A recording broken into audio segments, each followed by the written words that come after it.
Saludos a todos, soy Raúl Campañó, psicólogo general sanitario, máster en la intervención de la ansiedad y el estrés y técnico superior en prevención de riesgos laborales con 3 especialidades. Esto es el Psicopodcaster. Hoy vamos a ver la nota técnica de prevención 704 que nos habla del síndrome de quemarse en el trabajo. Voy un poco deprisa porque ha quedado un podcast de 22 minutos más la presentación y la despedida. No me quiero alargar demasiado, así que, bueno, dentro, vamos con ello.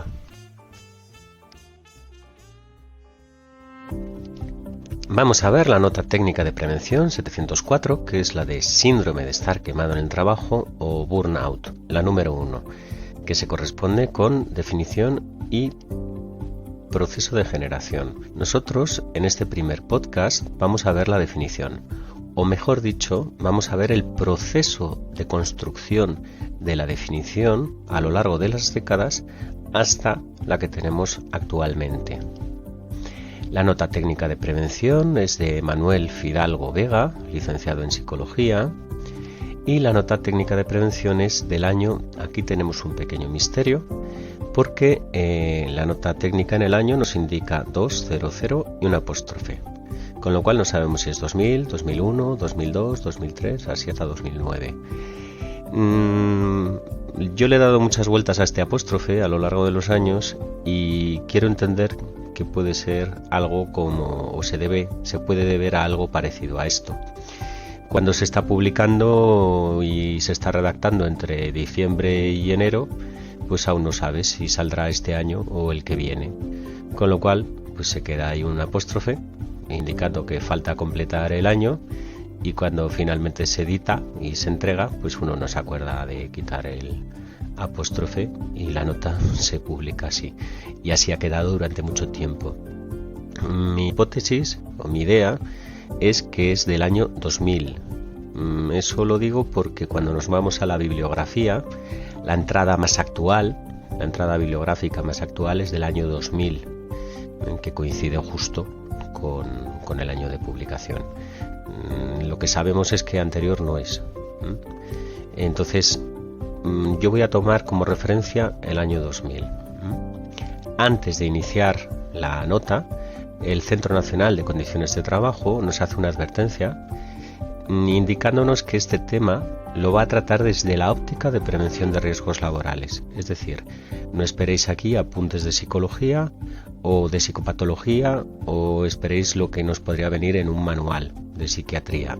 Y todo ello en referencia a los conocimientos que dice existentes en la actualidad, es decir, a los existentes en el año 2000. Antes de empezar, una aclaración que voy a hacer porque me lo he encontrado muchas veces en las formaciones. Síndrome de burnout, ¿vale? Burnout no es un señor del siglo XIX con unos largos mostachos en un retrato en blanco y negro de medio cuerpo. No es el paisano que identificó el síndrome, sino que burnout significa literalmente quemado. Así que en ese sentido no busquéis al señor Burnout en la enciclopedia porque no lo vais a encontrar. La nota técnica de prevención nos realiza una pequeña introducción en la que explica algo de lo que ya hemos hablado muchas veces. Mientras que en otro tipo de riesgos laborales ya están perfectamente entendidos, yo perfectamente lo pongo entre comillas, pero bueno, perfectamente entendidos y asumidos, los riesgos psicosociales aún no tienen la suficiente consideración, ni sensibilidad, ni conocimiento social al respecto.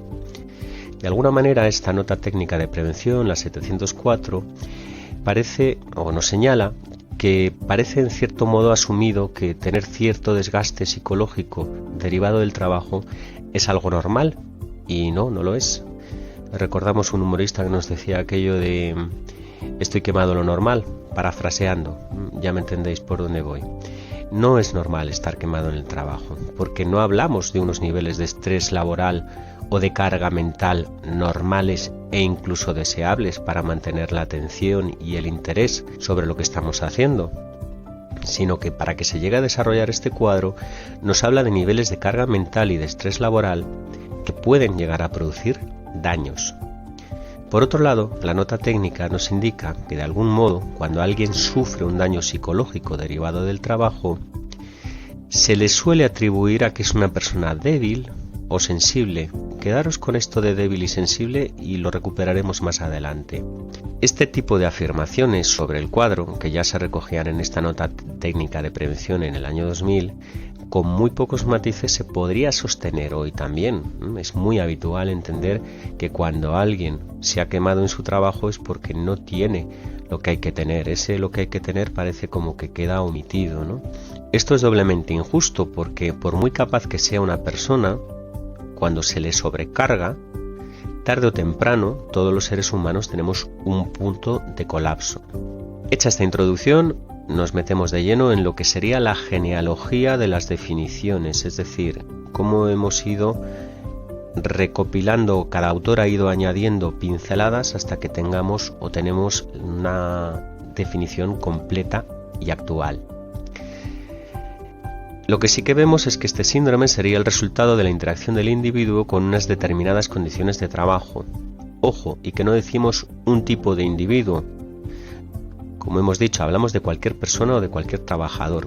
Como esto está circunscrito al ámbito laboral, hablaremos de trabajador, no de persona. Aquí, y además en esta nota técnica de prevención, sí que nos centramos sobre todo en las condiciones de trabajo. El síndrome de quemarse en el trabajo, que también lo podéis encontrar como SQT, se produce por una alta y continuada exposición a riesgos psicosociales, organizativos, en entornos de demandas de servicio humano. Y por servicio humano, esto va a quedar más claro a lo largo de la nota, pero bueno, por servicio humano se refiere a profesiones en las que hay una demanda emocional en el trabajo con otros seres humanos, como por ejemplo profesionales de la docencia, de la enfermería, del trabajo social, de la psicología, policía, medicina, etc.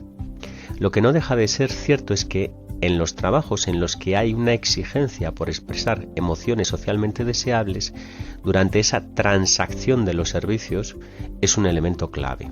Esto es lo que nos indica la nota técnica de prevención 704. Este síndrome genera costes humanos para quien lo padece, así como unos costes económicos importantes para las empresas y para la sociedad en general. Es Herbert Freudenberger quien en 1974 lo define por primera vez como una sensación de fracaso y una experiencia agotadora que resulta de una sobrecarga por exigencias de energía, recursos personales o fuerza espiritual del trabajador. El hecho de que en una definición científica se hable de fuerza espiritual, pues es algo que ocurría todavía en los años 70. Hoy ese tipo de términos se evita. Christina Maslach, en el año 76, estudió este cuadro y lo denominó como pérdida de responsabilidad profesional. Christina Maslach, quedaros con el nombre de la autora, porque además va a ser la creadora del instrumento de medida de este síndrome, el MBI, que es el Maslach Burnout Inventory, y que pues actualmente también sigue siendo uno de los instrumentos más empleados para evaluar este síndrome. Aunque este punto lo desarrollaremos cuando hablemos de la nota técnica de prevención 732, que está dedicada por entero a este instrumento. Bueno, continuamos. En 1986, Maslach y Jackson definen el síndrome laboral como un síndrome de agotamiento emocional, despersonalización y baja realización personal que puede ocurrir entre individuos que trabajan con personas. Como actualmente sigue sucediendo en, por ejemplo, la adicción al trabajo, del que tenéis un psicopodcast de la temporada 1, capítulos 8 y 10, inicialmente se investigó más la vulnerabilidad de la persona, más que las condiciones objetivas del trabajo, ¿vale? Ya para el año 1988, Pince y Aronson nos dan una definición más amplia y dejan de restringir el término a profesiones que tienen que ver con la ayuda, que como recordáis, pues trabajadores sociales, enfermeros, psicólogos. Bueno, pues estos autores matizan. De entrada, su definición nos dice que es el estado de agotamiento mental, físico y emocional producido por la involucración crónica en el trabajo en situaciones con demandas emocionales. Como veis, Cada autor va proporcionando matices sobre lo anterior. Pero ellos, ¿por qué amplían? Porque entienden que en las altas demandas emocionales no solamente se dan en el tipo de profesiones que antes hemos mencionado, sino que pueden darse también en puestos directivos, comerciales, pilotos, etcétera, gente que de por sí no tienen directamente un trato con personas, pero a cambio también tienen una demanda y una sobrecarga emocional importante. Pins destaca que para la prevención, entre otras cosas, es importantísima la calidad de las relaciones interpersonales en el trabajo. Esto es algo que se ha sostenido durante el tiempo. La red de apoyo personal que tiene uno dentro de su trabajo. Brill, otro autor, nos lo describe como un estado disfuncional relacionado con el trabajo en el que a priori una persona no padece una alteración psicopatológica significativa. También nos dice la nota técnica de prevención que una vez que la persona está afectada, si no es a través de una intervención externa de cambio, por ejemplo en las condiciones de trabajo que lo han motivado, o de protección, o de ayuda, o un reajuste laboral, no conseguirá recuperar su salud. ¡Wow! Psicopodcaster. En ese caso, ¿los trabajadores que se queman no se recuperan? No se recuperan, como nos dice la nota técnica de prevención. Esos daños a la salud, llegados a este punto, requieren cambios, tratamiento y generalmente ambas cosas. A todos nos suenan casos de profesionales que han dejado totalmente su profesión y se han dedicado a algo completamente diferente y seguramente que no tenía nada que ver. Algunos incluso han llegado a juicio, por decirlo de alguna manera, y han llegado a lograr que se reconozca una incapacidad permanente total, ¿vale? Esto lo podéis encontrar en Google si buscáis sentencias a este respecto. Es decir, no son profesionales que se hayan levantado una mañana, les haya dado un aire y se hayan reinventado, sino que se han quemado y generalmente van a necesitar terapia y desde varios puntos de vista para poder afrontar ese problema.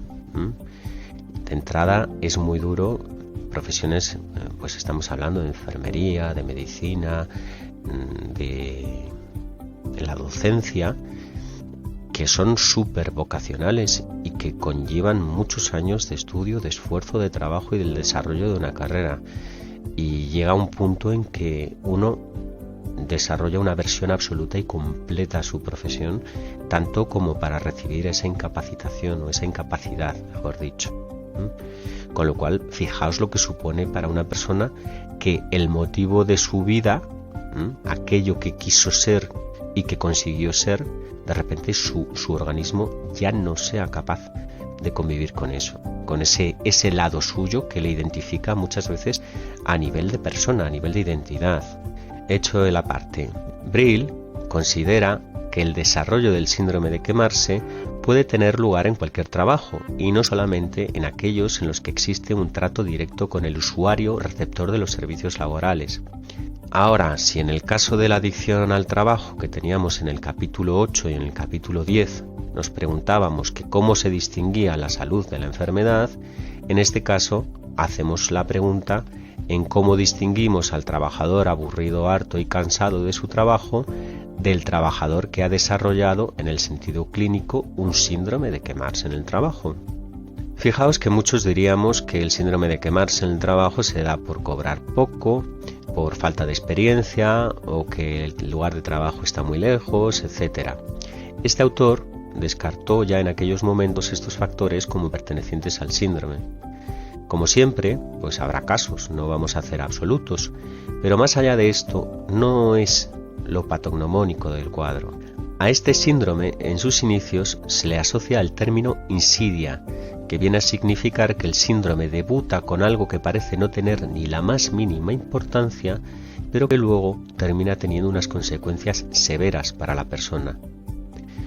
Os pongo un ejemplo que nada tiene que ver con el síndrome de quemarse en el trabajo. Una cliente me comentaba que su madre, un día, una señora ya mayor, pues empezó a echar el cacao del desayuno en lugar en la leche, pues en el agua.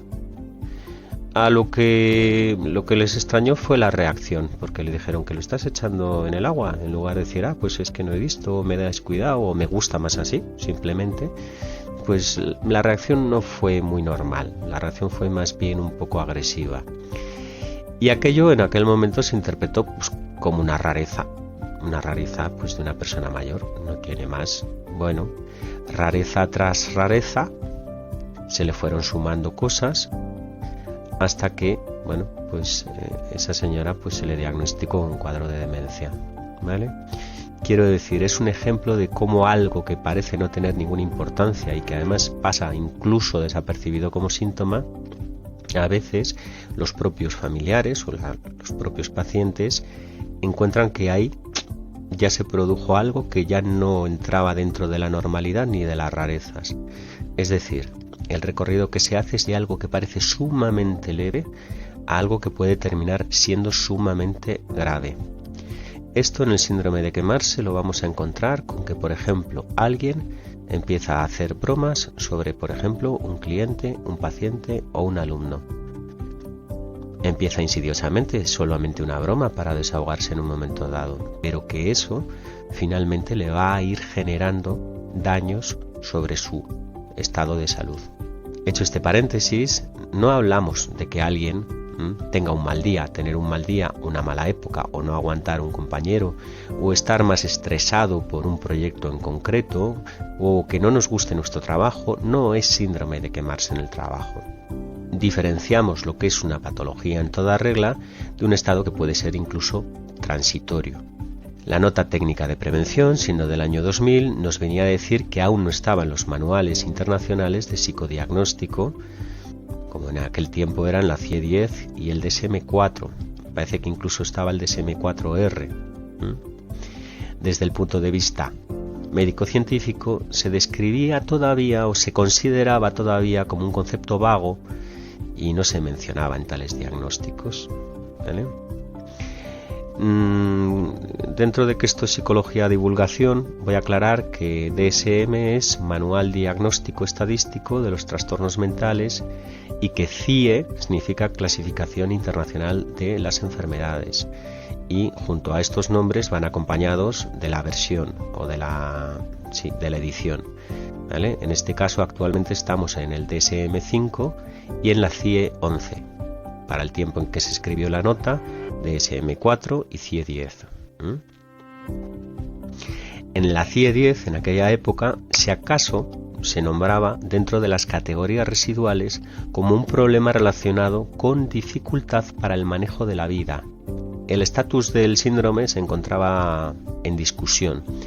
Pasados 20 años de la publicación de esta nota técnica de prevención, que ya hemos comentado que es la 704, en mayo de 2019 la CIE-11 ya sí que lo incluye y lo describe como un síndrome conceptualizado como el resultado de estrés crónico en el lugar de trabajo que no ha sido manejado con éxito y que está caracterizado por 3 dimensiones. 1. Sentimientos de agotamiento de energía o cansancio. 2. Mayor distancia mental con el trabajo o sentimientos de negativismo o cinismo relacionados con el trabajo. Y 3. Eficiencia profesional reducida. Hey, psicopodcaster, entonces, ¿esto antes no era un síndrome, pero sí lo era? Pues sí, pero no. No era un síndrome en el sentido de que no estaba recogido en las categorías diagnósticas, sí lo era en el sentido de que el fenómeno como tal sí que existía, ¿vale? Lo que pasa es que esto se ha ido estudiando a lo largo de los años. No lo entiendo, psicopodcaster. Si era un trastorno, ¿por qué no estaba recogido en los manuales de psicodiagnóstico? Pues sencillo, algunos, si acaso, lo llegaban a meter dentro de la psicastenia. Quiero decir que cuando alguien enferma, aunque no exista todavía una categoría diagnóstica, se puede, digamos, encuadrar dentro de otra serie de categorías que responden a lo más parecido que es el cuadro, ¿vale?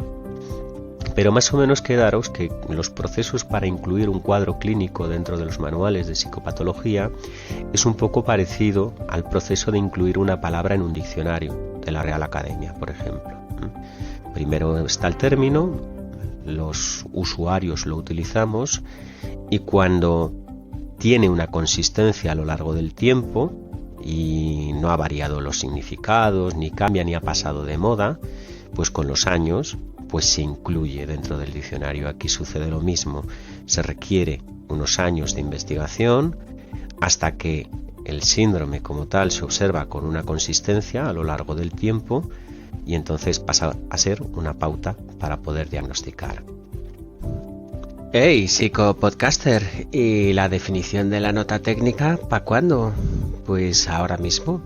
Bien, la nota técnica de prevención 704 finalmente nos define el síndrome de quemarse en el trabajo, la definición operacional, es decir, aquella con la que vamos a poder funcionar y sistematizar los conceptos, los constructos y los instrumentos de medida, nos lo define como una respuesta al estrés laboral crónico integrada por actitudes y sentimientos negativos hacia las personas con las que se trabaja y hacia el propio rol profesional, así como por la vivencia de encontrarse emocionalmente agotado.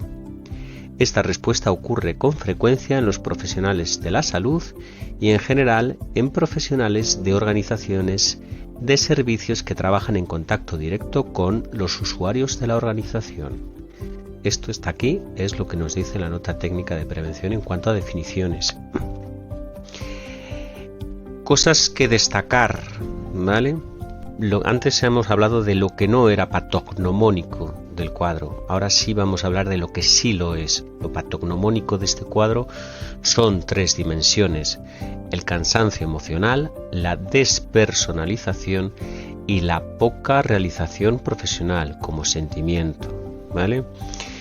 Muy importante, ¿vale? Este va a ser el leitmotiv de las próximas notas técnicas que toquen este síndrome. Pero además, también estas 3 variables, o estos 3 factores, mejor dicho, también los volveremos a hablar cuando en el futuro hablemos de lo que vendría a ser, supuestamente, lo contrario del síndrome de burnout, que es el engagement. Lo contrario, o al menos algo que lo previene. Pero bueno, no nos alargamos más, hasta aquí las definiciones. El próximo jueves empezaremos exactamente por aquí, enumerando y explicando de nuevo las 3 dimensiones que definen este cuadro, e iremos al proceso de generación. Bueno, pues os emplazo para el próximo jueves. Soy Raúl Campañó, psicólogo general sanitario, máster en la intervención de la ansiedad y el estrés, técnico superior en prevención de riesgos laborales con 3 especialidades. Esto ha sido el Psicopodcaster. Y recordad 2 cosas: que prevenir es vivir y que leed, estudiad, aprended, ir a terapia si lo necesitáis, porque la psicología no solo es la ciencia que estudia el comportamiento, también es la ciencia de la felicidad.